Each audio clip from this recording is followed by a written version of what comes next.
Kuttel YouTube voice. Let's do this.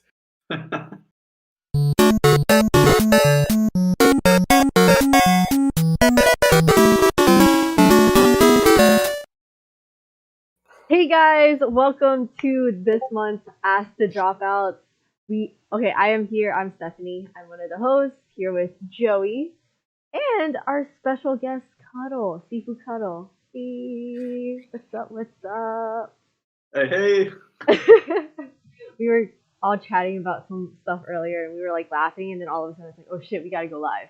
Um, Anyways, for those that are just joining us now live on YouTube, if you guys don't know what the show is about, it's basically us giving you updates as well as inviting a guest once in a while and talking about what they're up to and answering your questions, ask the dropout. So if you guys have any questions, feel free to leave it in the chat and we'll try to get to all the questions towards the end of the show. But yeah, so Sifu, Brian Kuttel, introduce yourself, please. All right. So, hey, what's up? This is Sifu Kuttel.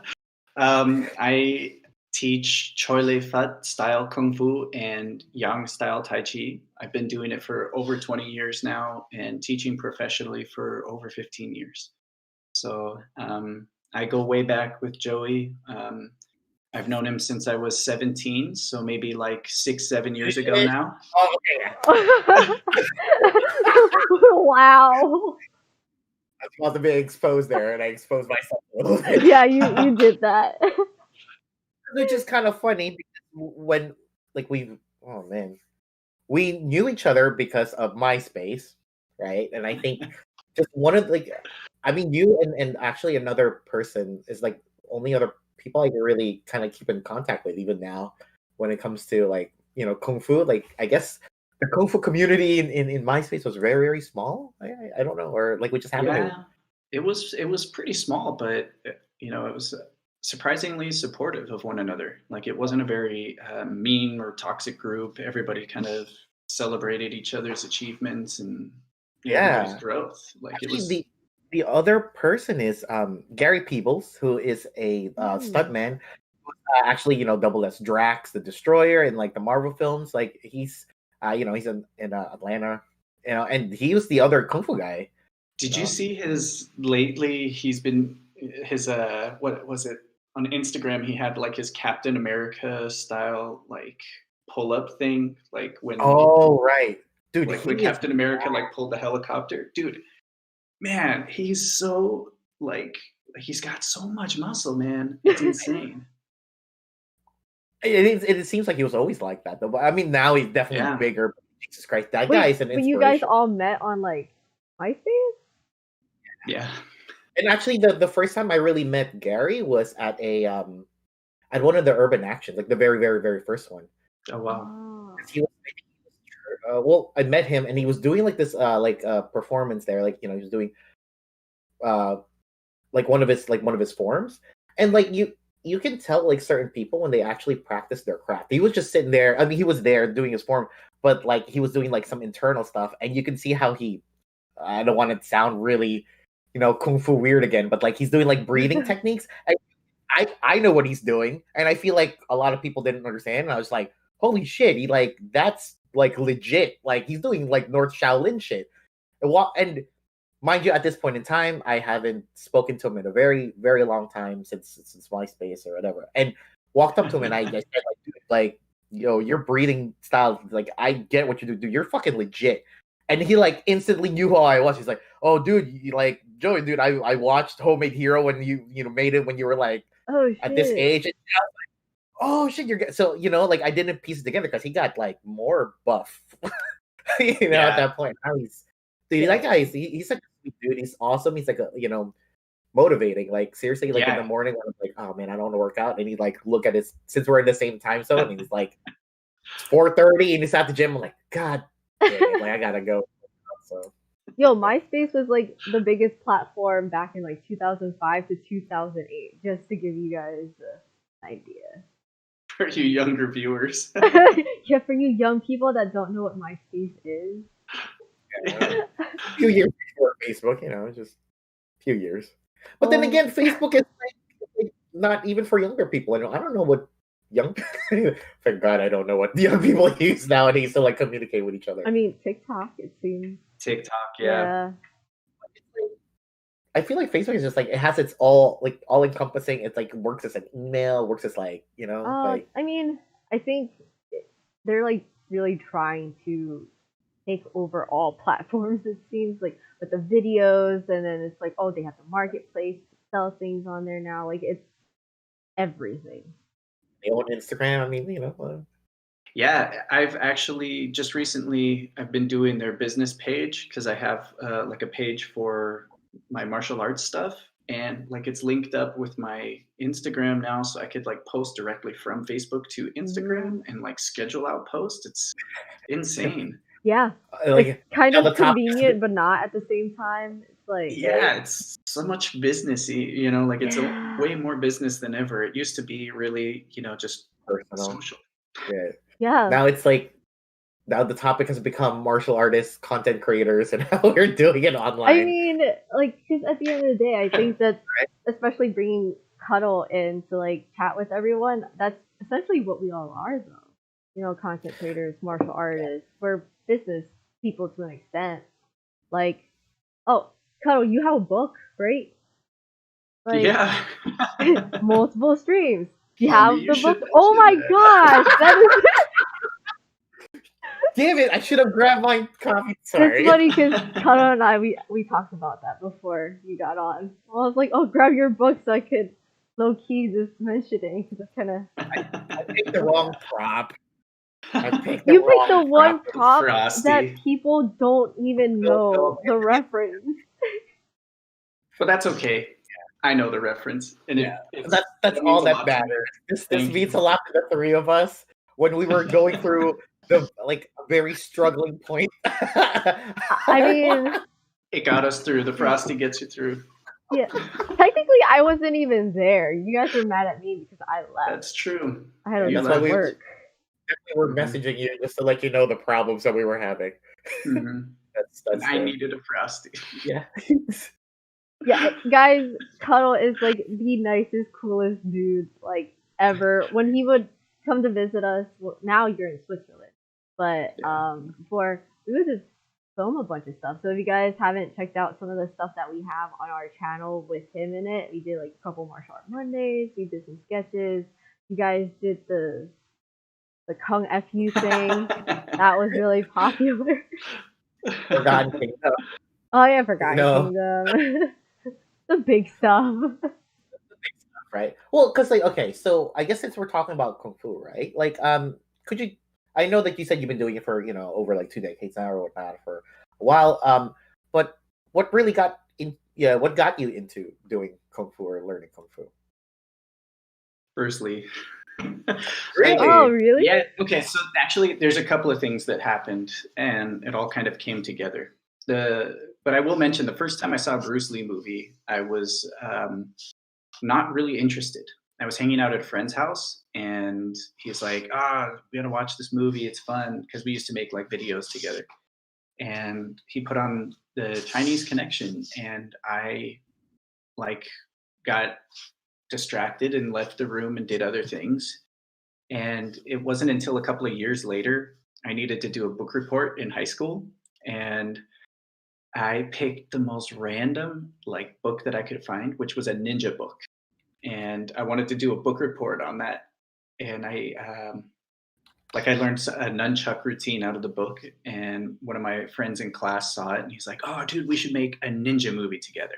So we grabbed another martial artist that was a legit martial artist, and we started filming. We were trying to choreograph some fight scenes, and I asked the guy, I was like, "Hey, can you show me like a kick or something?" And he's like, "No, I can't do that. That's against the rules of my school." I'm like, "Oh man, that sucks. Like, I really want to learn legit martial arts now." And it was also around that time I actually revisited Bruce Lee, and I was like, "Kung Fu. It's got to be Kung Fu. Nothing other than Kung Fu." So Hey. yeah, Damn. I looked up, and there was only one Kung Fu school in my area, like 40 miles away, and I was like, "That's it. I got to learn it." So my I started just before I got my license, so my dad had to drive me, and then until I could drive myself. And as soon as I got my license, I was it started once a week, and then I moved it to like 3 days a week, and then I was there all the time. But yeah. That's all. Like so straight. Like you Hey. went directly to Choi the Foot. Like that was your first It's style. so it was my first style because I had no other choice. Like I didn't there was only one school and it said kung fu. Like if I had done research or whatever, there wasn't much available online. I kind of wanted to do Wing Chun just because that was like what Bruce Lee started with. And this school just said kung fu. So I was like, well, I'll give it a shot. And I took my first lesson and it was just awesome. The instructor was great. He, like I did like the classic, like, private lesson, introductory lesson, and then you take a group class and it hooked me. And I was like, that's it. I got to do this. And then as I began learning and I learned more about the art itself, I learned how cool it was and how much it matched what I wanted to learn in martial arts. Because, like not only Bruce Lee, but Jackie Chan was a huge influence on me, and Legend of the Drunken Master. And like I wanted to learn drunken boxing and use the Kung Fu bench. And those were things that were actually in the curriculum. And I was like, oh my God, this is perfect for me. So yeah. So cool. Shit, yeah, Wait, but where's the that's video? That's my Which question. video? The video that you Oh, were doing with your friends. I don't think we actually filmed much. We filmed like some preliminary scenes of me like running as a ninja and then like taking a sword out, and then we were high schoolers and busy with other things. Like the other guys were in a band, and we never really filmed much. Oh, darn it. Actually, that's funny. 'Cause I was thinking in high school. I guess we were like making shit. Oh my gosh. Oh right, and I just realized the other person that I met from MySpace is like um, Chef Ken. And like in Las Vegas, I visited his grill, his volcano grill, like his place. It's actually pretty awesome. That guy too. He knew like about he was in the same like MySpace circles as us too, and I totally forgot. I was like, wait, I know your name, but then until he messaged me, and I got to visit him. I don't remember how I made friends on MySpace. I feel like my experience with MySpace is way different than the experience you guys had with MySpace. I don't think I ever put like any animated gifs on my MySpace page. I literally had real talks with people. Yeah, like that was the craziest thing because I remember, like I remember putting up dumb music and backyard photos, and then having like legit conversations, but then in the same thing, like I'd put up some blog post of poetry, like it's embarrassing. Like, Actually, I remember your backyard photos, and I remember mhm. your poem that you put. Yeah, man, I was trying to go for that like martial scholar thing, but dude, again, supportive community. Actually, there's Jason Rainwater. I keep in contact with him too. Like he was in that community, and yeah, man, he's a karate instructor, and like, man, there's there was some strong ties to the martial arts community and the kung fu Yeah, community on right? MySpace. That's That's actually kind of that's weird when I funny. think about it, because now it's I feel like social media is so accessible that everybody has like a global reach now when they talk to people, because it's like a soapbox, and people that people that just use social media to promote whatever martial arts that they're doing, whether it's for positivity or Or whatever just way. self promotion or Yeah, whatever. Yeah. Hmm. like through infamy or being whatever it is that I think it's like, I think social media, like while in the beginning it probably like brought people closer together, it also kind of made everybody kind of distant in the sense of like they're kind of numb to the idea of like knowing really cool people from everywhere else, but since they don't have the That's numbers true. or something, I don't know, it's kind of Yeah. weird. Yeah, no, and I think you get caught up in like some of the things where the platforms try to suggest who you should look at, and it just steers you away because they see, oh, you only look at karate posts or you only look at judo posts. So kung fu, just Yeah, look because at this. I think, yeah, you were saying something like that before, and I thought it was kind of, especially now. I guess well, since you and I do both kung fu, and Steph here does like so. I guess I'm gonna ask something a little more little more specific to just like martial arts in Wait, pause particular, real right? quick. Just wanted to say Jason Rainwater commented that he remembers MySpace and he met you back in 2005 Huddle on MySpace. That's Yeah, it's been that Damn. long. Yeah, Dang. See, 2005, yeah. 2008. You guys. 2000. Whew. I'm just trying to remember my age, and I'm trying to remember. Yeah, I mean, what's 27 minus? Yeah. Shit. But yeah, I just oh man. Well, because like whatever. Anyways, I was just saying like so in terms now, and I think there's a lot of people, especially now, there's a lot of channels coming out with the whole like traditional martial arts is bullshit, and I agree. I agree to some degree, right? Also, not a lot. I think it's I guess what I wanted to say, like like say with ITF Taekwondo, and I Mhm. really don't know any, if at all, besides Steph that does ITF, and doing a lot of research with all of that, just so try to incorporate Steph's style into my fight choreography and whatnot, and especially with Kung Fu, like how do you guys feel when it comes to people now not seeing the benefits or the efficacy of traditional martial arts, right? Especially when kung fu is like a big thing nowadays with all of these, let's say, right, like the fake masters who like never fought a day in their life, and they're like, I'm gonna fight an MMA guy. I'm 60 fucking years old, right? And I've Yeah. never fought, and I've eaten well my entire life because my family clan has been rich off of peddling stuff. I never fought. I'm gonna fight this guy. Gets punched in the mouth. Like, I get that. That's why I think it's stupid. But how do you guys feel about the whole people looking down on traditional martial arts? Steph, do you want to go first? Oh I'll go man, for do I really want to go for I it. Like, the difference between I like mean, I what think really is it's it ITF and WTF Taekwondo, right? I really don't know the yeah. history. I might have read about it, but like, what's really the big difference I if mean, I you can think tell? martial arts in general, it just goes like really, really deep, and I feel like the normal person, they just kind of I mean, you don't really deep dive into that stuff unless you're like fully in it to really understand the art, understand like the techniques and everything. So there's just I guess ignorance to like martial arts for a lot of people. So then they just assume, and with films nowadays and just with all of like MMA and the cage fighting and stuff, nobody really cares about the art form. They're just like, yeah, I just want to see people beat the crap out of each other, and so like they bleed, and it just makes me feel alive or whatever reason. I just honestly like, yeah, people can have their perspective about like martial arts and whether it works or not, or whether they have respect for it or not. I just think it's just more so the ignorance that they just have for it. They don't know much about it. They just make assumptions and then put their opinions out there with no real research or knowledge of it.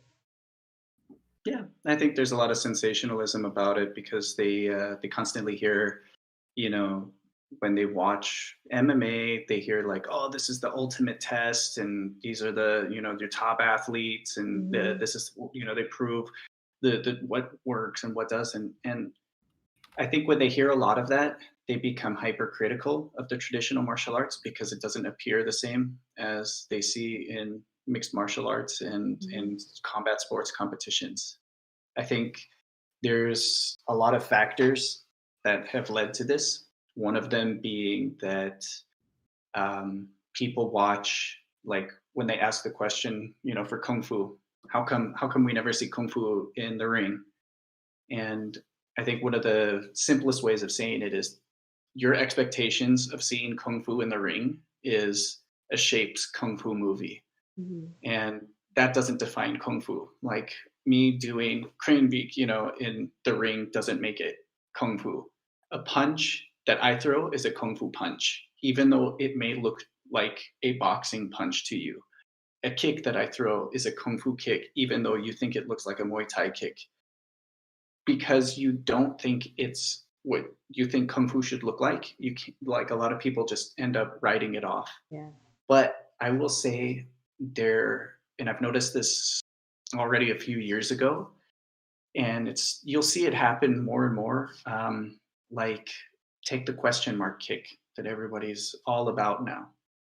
I've known that since my like third belt when I was beginning to like learn martial arts. My instructor was big on kicks, so I had known this. We had a different name for it, but the question mark kick.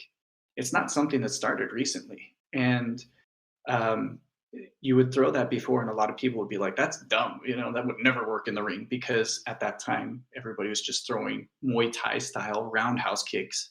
They would barely throw front kicks and never throw side kicks, and it just didn't work.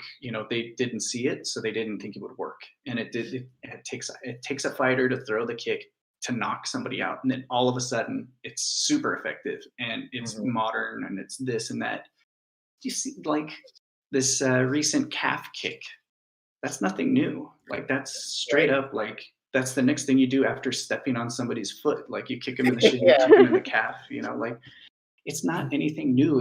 It was good strategy in a fight, and it's been in many martial arts. So I think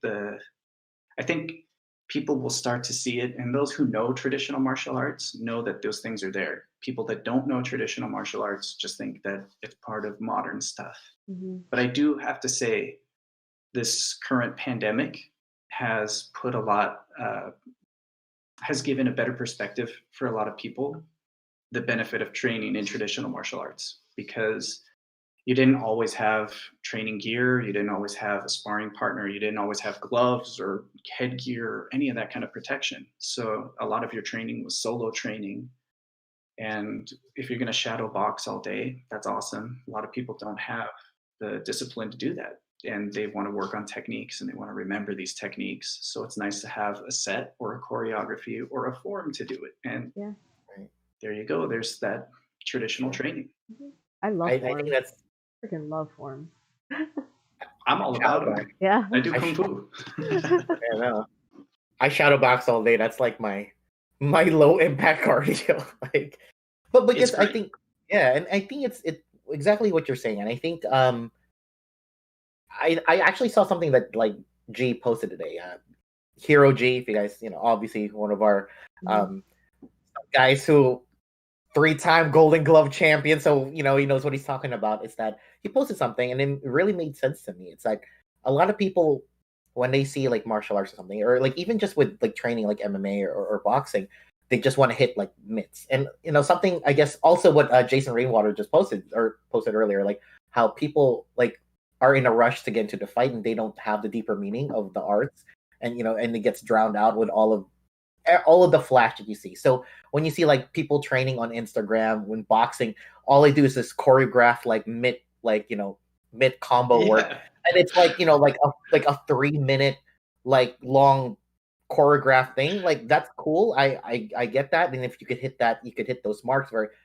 That's awesome training. But then I think what G said something about like you have to study your art so you can like learn the basic fundamental steps so you could actually get into a position where you could throw combos, Mhm. right? Yeah. And people are like, I guess same thing, with wushu and stuff like that. While a very athletic sport and everything, you're it's the showy parts of what kung fu is, right? If they showed the wushu training, like how many hours where you're just walking up and down the fucking Yeah. court, just Doing like like doing front swinging kicks, kicks and stuff. yeah, Yeah. just swing kicks. No one would want to do wushu. Yeah. No one, I right? took And that's the one thing, class once and I couldn't move the next day. right? One And class. that's the thing. I think that'd be really cool if it's that. Like the most boring parts of wushu is what builds the foundation, right? Mhm. So there's still, hitting the mitts, all this flash and stuff. Like, I guess that's what people see when it comes to boxing, but like no one just learns how to just walk right, or like the amount of cardio or like steps or the drills you need to do. And I think that's really what like traditional martial arts is. And I guess when they don't see even with karate, right? Like no one sees just the conditioning karatekas do would Yeah. be enough for people to be like, Mm-mm. yeah, no, I don't want to train Yeah. like that. You mean like give me mitts and give me gloves and give me like shin pads, and I'll fucking kick somebody at full power. Like, you know what I mean? Yeah. That's Well, that actually brings up another thing too. There's a double standard as far as like training equipment. So, like I love it when people say boards don't hit back because I mean, Bruce Lee said it and it was really cool in the movie, but neither does a hanging bag. A hanging bag doesn't hit back. Your mitts don't hit back. Like they may swing sometimes, but that's, like you use that stuff and it has a purpose. Like yeah. breaking a board has more of a purpose than just to look cool. Like it's to learn the transfer of energy, to learn your alignment. It's to learn actually that you have to put power in your strikes and where to snap and follow through. Like Yeah. it And if has you its don't place. break it on the first time, like on the first try, your hand hurts. So And it's a huge mental thing too. yeah. Like you start fearing hitting the board because you're going to hurt yourself again, and you have to break through that mental barrier before you can actually break through the board. Like And I think, yeah, and that's the thing too, right? Like, yeah, you're right. Without training properly, with really good, decent steps, just like small amounts, right? You have people start throwing attacks, especially when we do like these fight scenes and whatnot, and we work with stunt people that did like whatever martial art, and it's not really that deep of a knowledge. And there's some parts like, okay, you're gonna act like you're hitting whatever, right? And you see like, okay, throw a hook, and their hook is like really odd. And I'm like, whoa, how long did you say you've been training? Oh, I've been training for like 10 years. And their straight punches are like elbow locked, and then like oh god, I have no idea. Please don't hurt yourself. Like that's all I can say. Hey, can you just fake it? Like, and I don't want to hurt anyone's feelings, right? But like, hey dude, like if somebody accidentally runs into your hand, even though I know I'm stacking this fight, this shot, break your wrist. Yeah, you're gonna break everything. Like, yeah. And that's not even just stuff like that, right? And I think because I think, and I hate to say it too, us making these fight scenes or these movies, like that's why I really want to tell people, hey, like this part of my life, this is independent filmmaking. This is filmmaking. I'm not saying we're fighters or we're like trained fight. It doesn't matter who we have as stunt people or what our background is in terms of like what our fight career has been. But when we're making movies, it's a movie, right? But a lot of people, or I guess the stuntmen that we kind of run into that want to start doing something, they really have this very already inflated idea of what the martial art they've learned, and it's like, hey man, we're not. It's a movie. I'm not trying to kill your body. Comparing, and you're not trying to, you're not proving anything. I'm trying to keep you not hurt. That's the whole point. So we can all keep working, right? But everybody, and it's terrible. So because not only does bad form hurt you, it's also it's gonna hurt people and it's gonna hurt you, right? And that's like kind of hard. And I guess So oh man, I mean, you could I feel like I kind of. Oh wait, what were you saying? Well, I feel like I kind of was in my first couple of times working with you. Like that was a hard thing for me to do, was to not make contact and not do, because like we do 2-person forms and there's a certain amount of conditioning, and like you hit people's arms and it's normal. Like we don't try to go through. You're not trying to injure them, but there's heavy contact. And that was a really hard thing, and I felt so bad. But that's because I never so much training.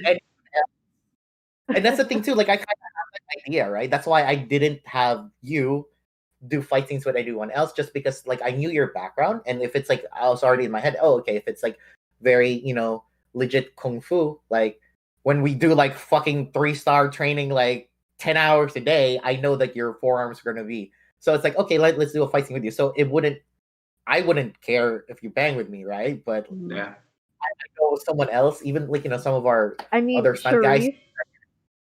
Sharif is like a prime example. Sharif was but you know what the thing was, when I when I filmed with him, that felt like I was comfortable, like I was swimming in my like in my own water, like it was like I felt so natural to that, Sharif is super fucking legit. I like.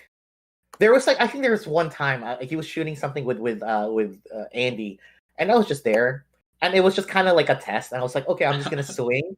Oh, never mind, I was with you, and I was just gonna do okay, we're just basic swing. I was like, okay, I don't need to tense up.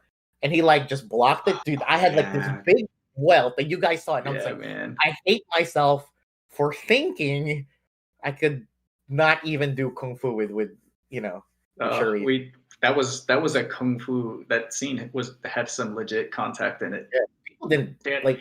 And him, there was the one shot where he like he pulls back and he throws that punch. And I remember like I remember looking at his fist and while he's throwing this punch, and I was like thinking in my head, man, I'm glad this is a fight scene and it's on film, because if this dude really punched me, he'd put a hole through my head. Like he's got so much strength in his strikes. I remember shooting it, and it was just scary just looking through the camera. Like that's like intent to kill, right there. Yeah, it's just like the old man kung fu, right? The old man martial arts. It's like you can tell. I think the first thing I said to Sharif too was like, I saw him do a form, and I was like, holy shit! In that one punch, I can tell like the history of how long you've like just how you breathe, how you punch. It's like Jesus, and you can that's what it is. I think that's why I think that's so cool though. Like with like martial artists, like it doesn't matter if you guys like learn different styles. I feel like there's that, I guess, unspoken connection that you can have with other martial artists. It's just like, oh, you do this art, that's so cool, and then immediately it's just like you connect. And I think that that's awesome with like the martial arts community, at least for I want to say more traditional rather than the McDojo type of styles. Because like when I first made Art School Dropouts a long time ago, it was with this other artist. He was like more of a pen and paper or like canvas style artist. And how we met, because he was in my high school, I didn't like him. He didn't like me, and I was gonna fight him, right? I was gonna fight him, and he like apparently, I don't know, he apparently did like taekwondo or something. What he actually did like Olympic like TKD or some shit like that. And he walked out like we were gonna beat. I was like the back of like my school, and we're gonna like fucking brawl it out. And he walked out, and he had like the Book of Five Rings with his book bag, and he threw it down. I was like, wait, what the fuck? I was like, yo, I've been trying to find that. He goes like, oh, it's over there, like at like whatever Barnes and Nobles, and that's how we became friends. Wait, you guys are about to fight? I mean, we still fought like weeks later. I'm better, but it was just kind of like the whole, like like I didn't know you were like that much into martial arts, and and he started talking about it's like he actually knew what he was talking about, and he wasn't just like I'm just trying to do fucking kicks and flips or something. He was like this getting in on that, like deep into the martial arts. Yeah, it's like he conditions his blade of his foot so he could really throw really good bladed, like powerful cutting kicks. And I was like, that would take a while because that would kill your ankles if you don't train that right. But like he knew, like he lived that way for when I knew until obviously grew up and life gets into the way. And, you have different priorities at that time. But so yeah, like that. I thought that was pretty funny. Man. You've kind of built Art School Dropouts out of like things that would have been conflict, and then all of a sudden became like best friends. I think except for with us. Yeah, right. We've just always been good friends. Oh yeah, dude, you were already awesome. The moment like I started talking to you, and the stuff that you were doing wasn't what I saw other people doing when it comes to kung fu, right? And it was like there was no jumping crane kick or some shit like that, right? Like, it was legit, because like Choi the Foot, I feel like you don't hear that much here, right? And then I see you doing like actual Choi the Foot like forms, and like I know a little bit, obviously not as much as you because like I've been kind of exposed to it. So I'm like, oh shit, that is Choi the Foot. Like that really is it. It's not some generic dude just doing long. Even somebody doing long fist back then would have been like, hey, that's legit kung fu, right? But now everybody was fucking. I guess now you can tell if they're doing long fist wushu or like actual long fist, right? Then same thing I think with stuff you would understand when somebody's doing like legit taekwondo or like I don't want to say not legit taekwondo. Generic martial arts kickboxing in turn like that itself as like taekwondo, So I mean I think it's cool that I think all of us here we basically dedicated a lot of time in our art, whereas I feel like oftentimes today when kids or like adults are learning martial arts, it's they'll just dabble in one and then they'll kind of keep jumping around just to say that they're proficient in all of them. But it's like what actually defines proficiency though, right? It's like, Yeah, yeah. I well, had a because like, student that would like after like his first year of lessons, moved up maybe one or two levels in that time. Still beginner. And he's like, yeah, Mhm. you know what? I think I know enough about this art. I think I'm gonna move on. I'm gonna quit and I'm gonna go do something else. Like, whoa, man, I've been doing this for like 15 years at that point. I was like, I've been Mhm. doing this for like 15 years and I'm still learning new things all the Yeah. time. Like, it's not just steps or techniques. Like, you learn how you do your movements and Mhm. learning how to do things better. And like, you don't like check your ego, buddy. You don't know that much, Yeah. but whatever, you know what? Go ahead, go master another art.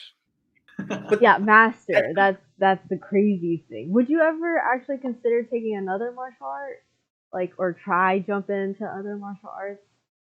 Yeah, so that's something like it would be fun to. I've always like, I love watching Bagua forms. I love Bagua. I love the circle walking. I love the giant broadsword. Like, I love watching it.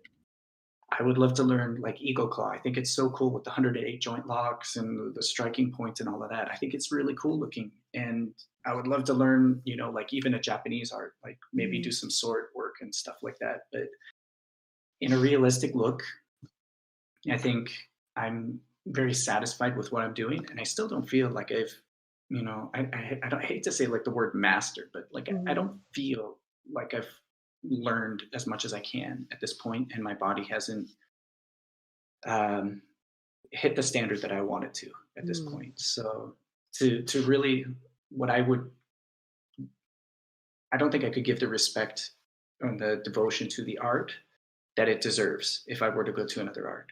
And I mean, like, I have done some stuff, like I've taken a couple of jujitsu classes and I've done some stuff like that. And um, I had a friend that was doing some judo things, and I took a couple of judo classes, and that was really Mhm. cool and it was fun. But I to seriously, not like, if I'm going to look at doing another martial art, like I want to look at doing it seriously, and Yeah. because that's how I view it. I think it's something, people take because they'll try different martial arts because it's fun, and but once they get into it and they realize like you could make this your lifestyle, like you learn how to do it better and make it work better for you too. So yeah, I think it's it's fun. also the whole, I agree with you completely. Yeah. Because like the thing is, recently kind of been going in and out of judo now, but like it's so hard to, like shout out to judo movement, right? Because like one of something, but the whole, okay, I'm sure you know who, like, Rebel in the Shaolin Rebel in the Wind, like, Mhm. Yeah, right? So yeah, yeah. he does Lavelle, yeah. so he does Shui Jiao, and how he was saying before, Tai Chi, you use Tai Chi to he trains in Tai Chi to make his Shui Jiao better, right? And I know that I stumble into that, with doing like judo, like, practicing judo recently because of Sensei David or whatnot. It's like a lot of my techniques that I'm more akin to isn't the typical Olympic judo stylistic way where I'm throwing people over my hip or my shoulders. It's more of like the like swooping them, like with like just using like shift clouds or something, like to kind of like it's the same technique but different application or different way of doing it, and that's like Yeah. not that's not Olympic. You can't grab them by the legs or some shit like, and that's all I'm doing, like clouds, like shift the clouds in the knee and just whoop, like they just fall over, right? So, but I guess I wanted to ask that because, like, when before when I was asking about how traditional martial arts and how, like, specifically since you have another channel actually of Tai Chi, right? And Yes. like people don't really know the I guess the uses of Tai Chi, right? And if this guy who is like, you know wrestling in Mongolia right now, and he's like tearing up tournaments or whatnot, and he's like, kind of a world renowned, like, world class, like wrestler. If nobody's following that, like you got to look him up on Instagram, like Rebel in the Wind Shaolin, right? Like that's it's a long handle, but Like Shaolin Rebel in the Wind, I think. yeah.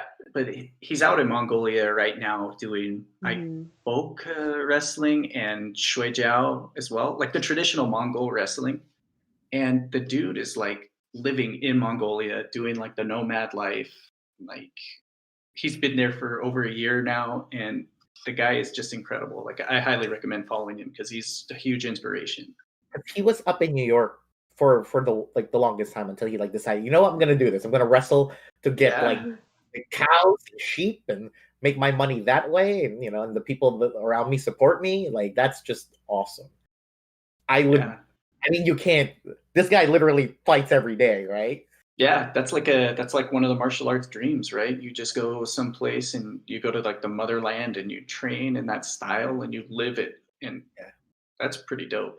Because so the question is like since you also have a Tai Chi channel, Mhm, what do from what how do you want people to really benefit off of like Tai Chi? Like, what do you think Mhm. is like one of the benefits parts of Tai Chi? oh man, so okay, That's a deep question. I'm sorry. this is opening up a lot. I'm trying to think of how much I can take out of what I want to say. Um, so first off, actually, this kind of goes back to one of your earlier question about like how martial arts are seen and all of that traditional martial arts. Like I think Tai Chi it's so great for health that people only do it for health, and a lot of people just learned it by following somebody else, but they missed out on a lot of the applications in it. And that's one start of it, was they missed a lot of the applications. Like the founder of Yang style Tai Chi had the nickname Undefeatable Yang, or Undefeated Yang. Like the dude was so legit at fighting, not slow Tai Chi fighting like you would think, or push hands. Like the dude was such a good fighter. Like he was known as undefeatable. Like that's badass. That is. Over the years, the art has been, it's such a good art for health and mobility that people just stick there, but they don't realize the potential of the art. And I've been thinking a lot about it lately because a lot of people also just go towards context of practice, and people just do pushing hands and push hands and things like that. Like they don't really learn combat applicable Tai Chi. And I think what it comes down to is, before learning the art, you should know some basics of combat. You should learn fighting fundamentals. You should know how to punch. You should know how to kick. That should be already a given before you start learning the art, because that art will develop your punches, your kicks. And more importantly, lately, I've been looking at it personally as more of a grappling side and a throwing side, because I I didn't mention it, but because it's not really like your traditional martial art thing, but from from the age of maybe 7 or 8, I trained in Swiss wrestling, and it was something I Oh. did because my family is Swiss, and I trained in the summer times. It was something we did, and I would compete and until I was like, I think 18, 19, 20, and then the thing that sucks is you're just up against people from 18 and up. So I was like 165 pounds, and then I'm wrestling these guys from the Central Valley of California. They're farmers, and they're huge. Like they just throw hay bales all day, and they're just these guys, twice my size. It was easy to wrestle me, but it's really important to know the feeling of how you should throw somebody, Mhm. because that helps you punch better, it helps you kick better, it helps you move more efficiently. And having that background of some kind of wrestling, like it's not the most complete version of wrestling, but it's still balance and throwing and all of that and taking people's space. But having that knowledge and looking at Tai Chi in that context makes it a lot. I'm seeing a lot of connections there, and what you were saying with Lavelle, like it makes that I'm like the throwing side a lot more solid, a lot more unmovable. And So yeah, yeah, definitely. Because like and then here's the thing too. Like I know that our style of Tai Chi is the same, but like we move very, very, very differently. And I think that's like yeah, I don't know Mhm. whether it's how I was taught or something, but I thought it was just really cool, right? Because yeah, and yeah, I guess with that too, with like the connections with other things, like definitely with like I said with judo, like there are techniques that I'm much more able to pick up because Mhm. it's more of like the, I guess, the kung fu mindset and the kung fu movements that I've been training my entire life. Aside for like grab the gi, flip him over your fucking shoulder, like but just chop at the leg, just Yeah, yeah, yeah, right? it works, right? So yeah, and I think that's really cool, like so I guess now that since, but before moving on, I would just want to know, like, what is your other Tai Chi channel, just so we could put it Oh up yeah, there. it's Tai Chi with Sifu Kuttel, and on that channel, we were talking a little bit about it before this, and before we started recording. For everybody else out there, my channel is, I want to try to do something a little bit different than a lot of the Tai Chi channels that you see on YouTube, who mostly teach forms and like push hand style applications. So my goal is to give drills and training to improve people's Tai Chi and little details, so they can work on having better Tai Chi. And one of the series that I'm actually really proud of that I do on that channel is called Tai Chi Connection, where it's not necessarily like the string of moves, not the full form, but it's actually the transition moves. So Mm. connecting one move to the other.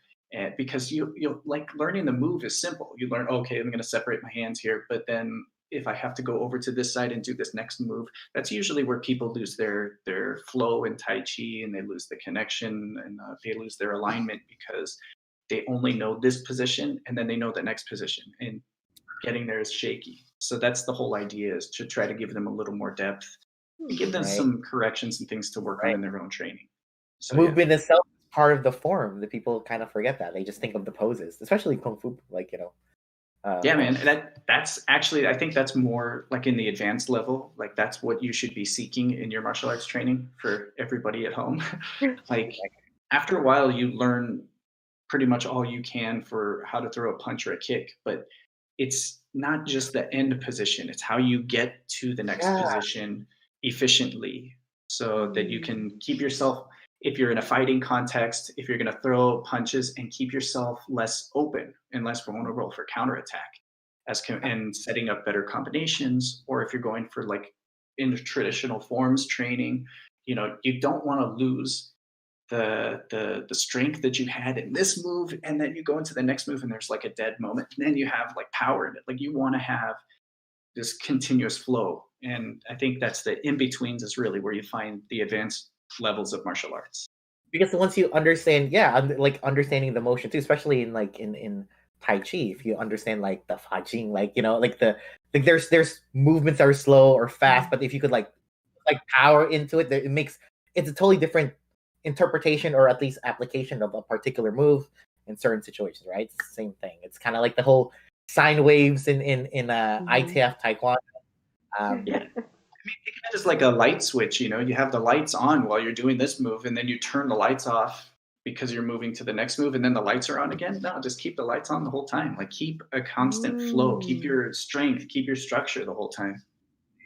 Well, So okay, yeah. so now like all of us, right? Since we all have done traditional martial arts, and there was a point in time when traditional martial arts were modern martial arts, Yeah. given time. But now in this era, how do like I guess the question I want to ask though, when it comes to like modern martial arts, is like, especially like weapon work, right? Would you ever consider like learning, like say, like since guns is like the modern weapon, do you feel like gun training is still considered martial arts like of now? And what do you think? What do you guys think? Is So that is what do that you guys think? Steph, would you like to go Oh first? my gosh. So it's actually the both of us. that's free too stuff? Because I've been trying. Honestly, I kind of get into their heads. Hey, maybe learn how to use like a personal home defense shotgun, Oh my Gun kata. or um just defense, like Jesus. Because I in a don't hallway, do jeez. kind of thing. I don't do like any weapons. So I feel like I don't really know much about weapons in general, and I feel like I mean, a gun is a weapon for sure, and I feel like it goes way deeper into it. So I guess it is an art in its own right. I think. It's a martial art. I definitely think Yeah. so. Right. Think Okay. so. All right, you ready? Oh So, gosh! Wow. no, Yes, no, we are no. ready. What's going on? What's up, Cuddle? Well, Yeah. okay, so I'll start with by bringing it up from Kung Fu first. So, Mhm. um, one of the things is like people miss out of a lot of modern training, even though they learn like some weapons forms and they learn some weapons techniques, is there's something about it once you understand how to use the weapon. Like you should train safely first off. Hmm. Like if you're going to learn how to use a sword, start with a wooden sword or start with a blunt sword, a dull sword. But at some point, you do need to. There's a difference in training with a sharp sword as compared to a dull sword. You have to be aware of every single thing that you're doing. You cannot have one distracted moment because you have a chance of hurting yourself there. Even if you're just swinging it around in the air and you're just performing movements, you have to be in the moment and you have to focus. And I am a big fan of training like that. And I've trained archery and I love archery. And it's the same kind of feeling like you can't be anywhere else. You have to be in the moment when you're connecting to the target and you're, pulling the string, drawing the bow back. And when you release that string, even after you release, if you let the hand move or whatever, it's going to affect the shot. So you have to be in the moment. Even after you fire, you still have to be connected to the target.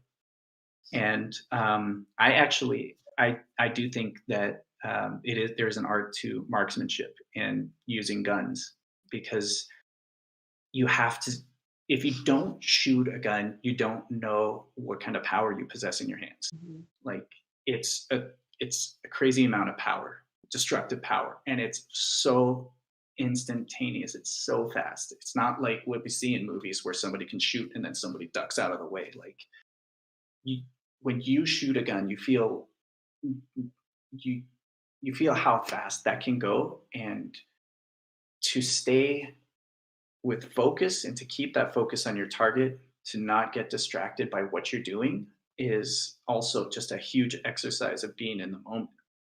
So I think, like I'm not promoting that everybody should just go out and like just, get, crazy guns and just shoot them to cause destruction. But there's a lot that you can learn about focus and a lot that you can learn about your posture and how the body works in a split second moment with it. So plus for personal home protection, if you're going to practice a technique, like like a you don't have to have a crazy assault rifle to protect yourself at your house. Oh If you feel god. like you need to protect yourself, knowing how to access and to get the weapon out to present it and be safe and not shoot yourself in the process or shoot something that is going to ricochet, and actually be able to know that you can hit your target if it comes down to it, and also having the feeling of shooting something to know that there's a consequence to you pulling that trigger. I think it is important to know. Like I do think it is. Like I'm not crazy. Like I don't have any guns. Mhm. But I do actually really enjoy shooting in a marksmanship set. Like you get good groupings and you try to make sure that you can become more accurate. And I think there's an art to it. But It's like high impact bowling. Yeah, when you shoot, yeah, Wow. yeah, say like when you bowl, you don't play against anyone else. You play against yourself, right? It's Mhm. like it's yeah, battle against the consistency. So in a weird way, it's like that. I guess when you were saying all of that, like the whole it's like moving meditation. Like when you it really practice is. like Yeah, it's different when you are actually practicing with a weapon that can hurt you. And I think that's why, I mean, Steph knows and Ange knows, like, that's why I Mhm. have live blades. Like, it's not like I just practice with like a wooden sword all the time. It's like, sometimes when you see me, like, there's videos of me practicing with like the sword, that's live. I can cut my finger off. Like, no, no that's the kidding. point. Yeah, Yeah. yeah, It's actually sometimes kind of nice to know that there's people around, but like I have to zone it out, right? Mhm. yeah. And that's the thing too. And I think a lot of the fact that when you're able to talk about how traditional martial arts and how there is an actual live sense of danger when it comes to practicing with a live blade. It's not as destructive as a gun, right? Because somebody can just accidentally kill somebody with a sword. At least there's like effort, even if you were to like Yes. swing or something. So yeah, and I actually, everything you said, I agree with. I completely agree with it, right? And as a person that I love weapons or traditional weapons. I, you know, try to practice them all, try to keep up with my training with them and stuff like that. And yeah, I think definitely, especially for the modern age, guns are sadly the newest real effective weapon. It's like the ultimate Mhm. weapon right now. It does the Yeah, same I mean amount of it's destructive. efficient. Yeah, You yeah, just pull a exactly. trigger and you have destructive force. But I think Mhm. honestly, like you a lot of people don't understand how it works and they don't understand how shooting works either because they just see how people shoot things on TV and I think they get a biased perspective. They don't see the entire thing, and I think it's really when you actually are there, it makes a big difference. You don't think like you can look at it on two ends of the spectrum. On one end, the person who thinks like, just get a gun and shoot everything, like they can actually see like this is serious. Like you don't screw around with this kind of a thing, and you have to pay attention to what you're doing. And you're probably not as accurate as you think you are. Like, I just shoot him in the knee. Like, yeah, right. Like And that's a target that's like you're gonna hit him like Yeah. this, and from this distance, nah, no. if you can't beat Time Crisis in the arcade with one quarter, you're not gonna. Mhm. Oh my gosh, yeah. If you can But do then that, then maybe. Maybe. But then on the other end, though, too, like you look at the other end of the spectrum, like the person who does not want to deal with guns and they think it's all destruction and it's all this and that. Like Mhm. you understand, like actually the safety that has to be involved in actually using the weapon, and people that actually run gun ranges and things like that. That's their number one priority. There's a ton of videos out there when like people do dumb things where they're trying to take a selfie and like just holding a gun up like this for just a second and they get like kicked out. They get like right away. Like it's Right. all about safety because Yeah. Oh yeah. it's destructive. It's like the most efficient style of weapon. I mean, like Mhm. guns and like well, I guess all these military weapons these days, but it doesn't require much to cause a ton of That. damage. Yeah. Exactly. Yeah. That's. I mean, that's a wow. You put that into words very Mhm. eloquently. I Just like that. knocked it out of the park there. It's like, I mean, how about you, Steph? Do you have any questions? Like, Um, I mean, I wanted to talk more about like what you've been up to lately because I know you started the new channel. You have your book that's available. Is there anything new that's going on with you?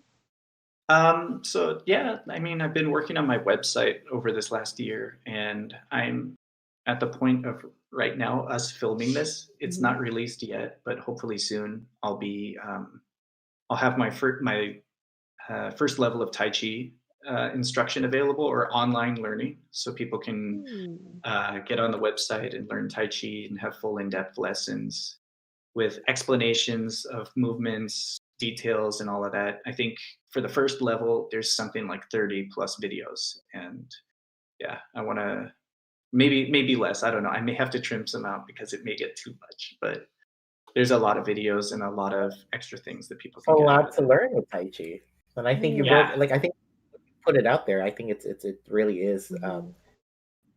I think, yeah, same thing. I guess we learn martial arts, or I think somebody said this before, and I thought it was really good. Like, we learn martial arts. There. I guess there's two parts to martial arts, right? Like self progression and self preservation, right? Hmm. And the self progression is just us to become better people. Self preservation side, that's when the martial part Side Hmm. of comes it. in, Yeah.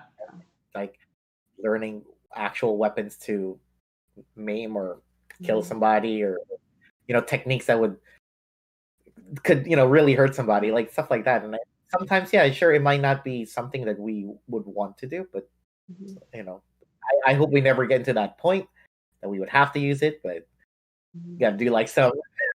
a Shirikim like death bomb on Oh someone. my god. Wounds.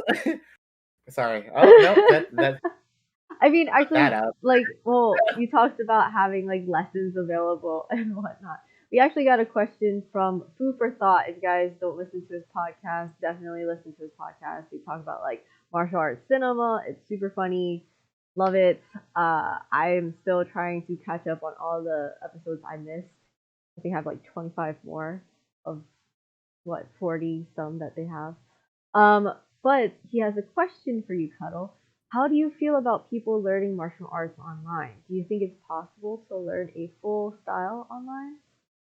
Man, I wanted to actually make like a vlog style video out of this because it's really this is something I think about a lot because Mm-hmm. I am a martial arts teacher online.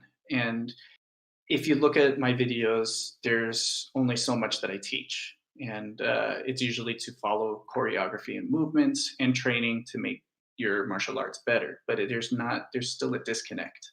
So I think I think in the end, to learn a martial art at its highest potential, you cannot learn it online. Mm-hmm. Like that's one thing. Like you have to have a teacher that you can interact with. And from my perspective as a teacher, I don't think I could give somebody the fullest experience online without actually being able to be there, make adjustments in real time, even just in basic positions. Mm-hmm. Rotate, like turn an elbow downward or just making sure that the wrist is, in a good position. I'm not able to hold pads. I can't give that direct feedback because when you hit something, you get feedback, you feel it. But then also, as an instructor, like if I'm holding a pad and somebody punches it, I can feel it when the hit is correct. I can feel it when it's disconnected or off angle. I can feel when it's weak, and I instantly know like, oh, well, this is most likely where we need to look. Turn your shoulders more, turn your hip more, make sure that you tense up here, whatever. And I think that's that's one of the biggest things that's lacking is you don't have that feedback and interaction with an experienced instructor. Right. You can learn the movements, you can learn the mindset, the concepts, the tactics, you can learn how to train them. But if you were to go side by side with you yourself like learning online and you yourself learning with an instructor the exact same material, you will have much more depth in learning it in person than online.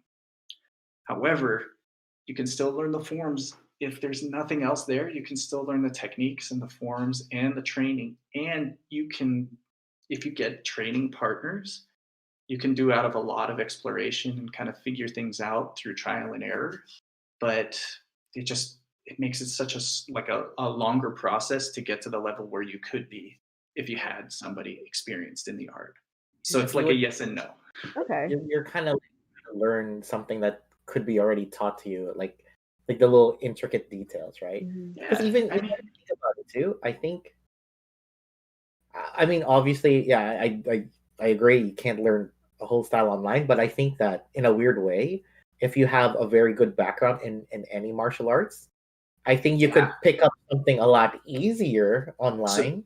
that's true. So that's a really good point. And I think that's something that I can mention too. Like I watch a bunch of martial arts videos from a bunch of different styles and watching like analysis, fight analysis and things like that because it's really important to hear how other people explain the same concepts and details and you learn stuff from how other people explain it too. So yes, if you do have a foundation in a martial art, you do have a better chance of learning another martial art online. But again, it requires a lot more work on your end, training from learning from online than it does, you know, I'm not saying it's going to be easier, but it's you're going to have But more resources in person than online. You have to do a Mm-hmm. lot more exploration on your own. But yeah, man, like that's a really good point on that. And honestly too, like I said, I only teach so much in my videos, and one of the things that I haven't taught a lot of was application. And mm, I think I might teach more, I guess, after COVID, and I can actually do stuff apply with it people. to But I always held back on application because if if I can't make if I can't help you do it correctly, Mm-hmm. then why just watch me do it? You know, like, and it's so easy to when you have, if I'm back on camera and my opponent is on camera and I show the technique, it's very easy to point out, oh, well, why don't they, what if they did this, or that's never going to work against that. And it's like, yeah, you know, you, when I'm in front of you and we're in the moment, you'll see it's very hard to detect some of these movements. Like, one of my favorite examples is like a big swinging uppercut, like Mm-hmm. something you see in Choi Li Fut. And even for a long time myself, I didn't think that was very practical. But I realized that from the side, if I'm explaining to you guys how I would do this, you would see this huge motion and this big swing here, and like, oh, Mm-hmm. I could see that a mile away. But when we're standing in front of each other at a punching distance, when his hand drops back, it's a craziest thing, and you have to be there in person to see it. But like, it goes out of your vision for a second, and then the timing of, it's moving, but you don't know when it's going to hit. It sneaks in, and it's one of those weird things, like a big swinging uppercut that you could see a mile away when you're watching from way back and just spectating. It in direct, like when it's direct to you, you can lose that in you can't track it. Oh Or like yeah. if I'm doing a hook or a big swinging hook, like even if I was just screwing around and I'm like going like this, you don't know if I'm going to go up over the top or if I'm going to go Mhm. low. Like, you can't tell. Mm-hmm. But if I'm going from the side here and I'm talking about, oh, I'm going to hit the head, like, yeah, you could see it because I just told you and I'm doing it the same way every single Mm-hmm. time. So that was kind of a personal thing. Like, I just wanted to avoid all the trolls and everybody like commenting, and it never worked, but like, I want to Yeah. make sure that if you're learning this from me, you do it the best way that you can to make it effective. But Yeah. I don't know. We'll People, try it this year. dude, that's true. Especially when I think I remember seeing comments before, or like a comment or something when we had G on for one of our stuff before, and it's like, well, that guy doesn't look like he knows how to fight. I mean, like Dude, what? 3-time Golden Glove boxing champion, right? And Yeah, the first legit. time, and before I worked with him, he did not know. He doesn't know fight choreography. He wanted to do it. He wants to learn it, right? So he messaged me, and I started working with him. And I think the first time it was a bad experience because of the fact Yeah. that he's a fighter, right? Mm-hmm. And well, like a lot of things hurt. Like just me, like banging with him, it'll hurt, right? But I think the moment when I said something like, "Oh, like think of it like you're hitting mitts," because it's all just practice, right? Because he has the speed, power, technique, and control. Right? It's like, but you can see when somebody in front of you who is effective at striking, and his hands go out of your vision, and you see like, and with the speed of how he's doing it, it looks slow when you're looking a wide shot of him doing it. When you're up close, and I know I have to do fight choreography with him, the first few times It's I felt like gone.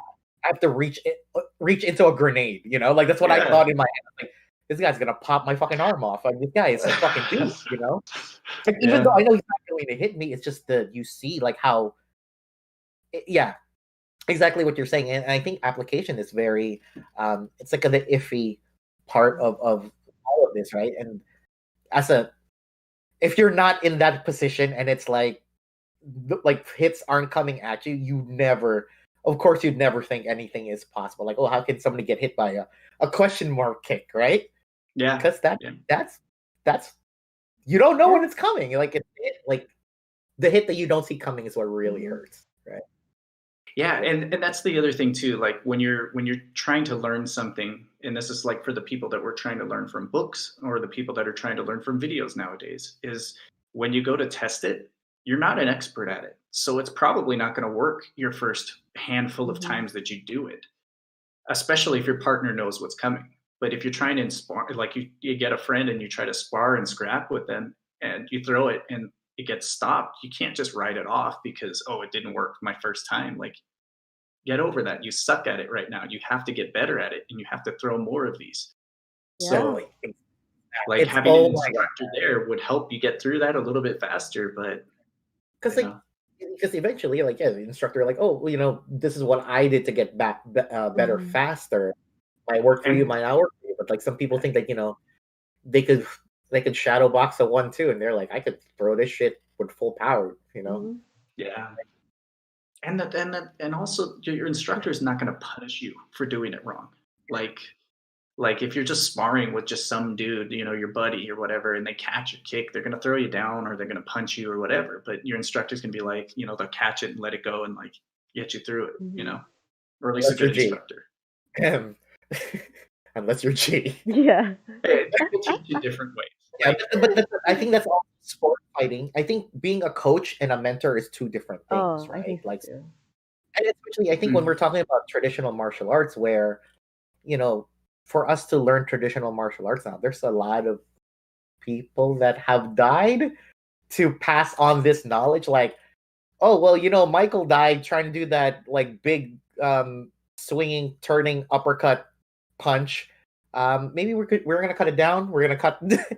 You know what I mean? And it became like it's like that's an old sport science. Right now, you lose a match. Okay, maybe that punch doesn't really work, right? And that's sport science. It's still traditional martial arts, also based off war, right? And I think there's a lot of respect that we should have. I think for traditional martial arts to even get to a point that we are in a civilized society that we can have televised combat sports where people don't die on the regular, where a fighter can make a career feeding his family, even in Thailand doing Muay Thai fights, because I think that's awesome now, right? Yeah. But that doesn't mean that it's not effective, right? Like, so that's what I think.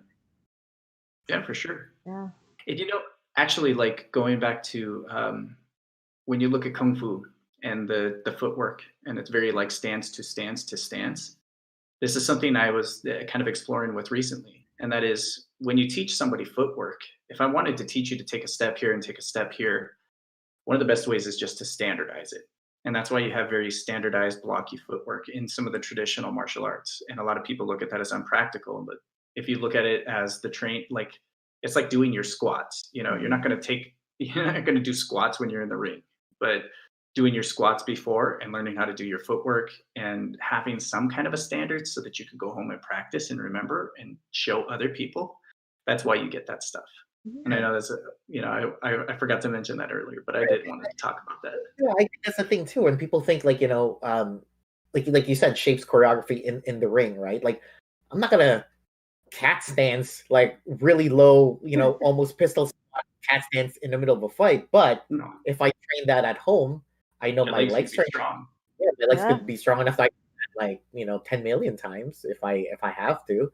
Like, I get that. It's like also pivoting. It's like the idea switching stances. It's like it's weight shifting, like pivoting and stuff. Yeah, it's all weight distribution and I don't understand. Like, it's not, because like I guess with the Tai Chi connection, it's not just like one pose to the next. It's like, I don't want to blow her up, but like explaining to Angela like capoeira, like the Jenga and stuff, right? I was like, dude, it's literally just shifting your front stance, and you just shift front stance to horizontal, front stance to like whatever, and like she can't do it because I think it's how she was taught, like the style that she was taught, and I think it wasn't. It was so rigid in terms of like say the sports karate style that they don't have that mentality where you do stances to switch your footing. It's not really like, this is not really combat effective, but you as a solo training, when you didn't have training equipment, you practice your stances and your legs the most efficient way possible, and stances was that. All right, so I guess she said something, but that's just her. Jenga, I bet you I can teach like Sifu Kuttel how to do a Jenga like in 5 minutes and he would get it. Dang. But okay. Well, anyways, Joy and Kuttel, we've been going for like an hour and 30 some minutes. Oh my, I don't know. Jesus. Yeah, it's been quite long, but I'm just gonna start wrapping this up. Just fire off some of the questions that we got online.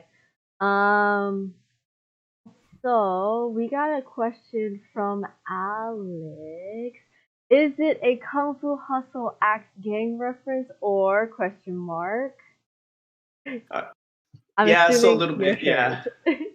So Axe Gang, obviously Kung Fu Hustle, or like the Axe Gang was actually, I think it was a legit gang. Actual triad. But we shouldn't celebrate, but okay.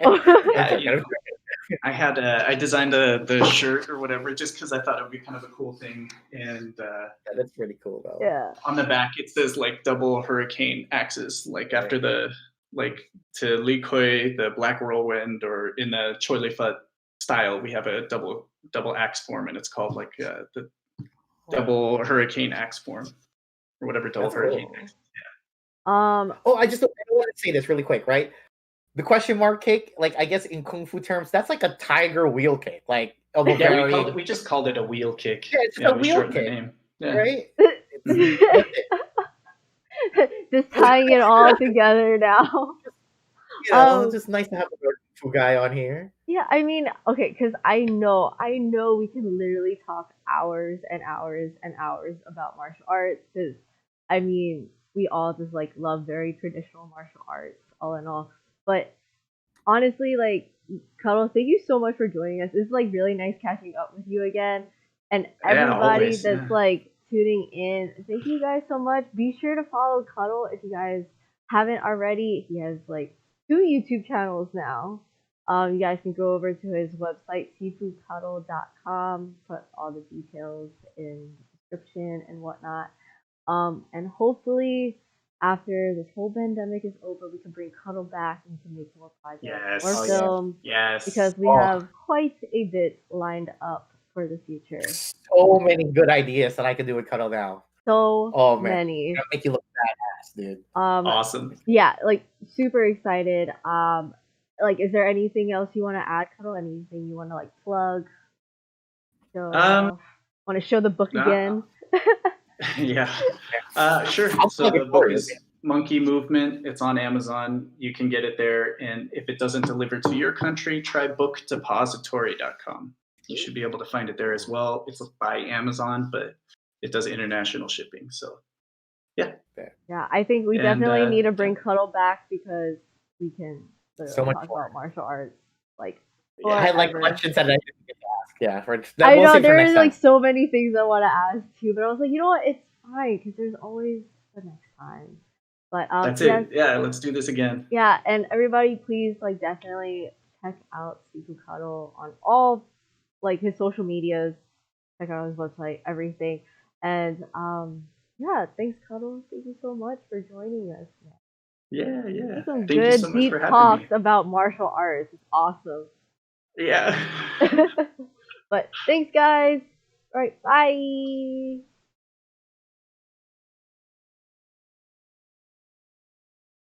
Cool.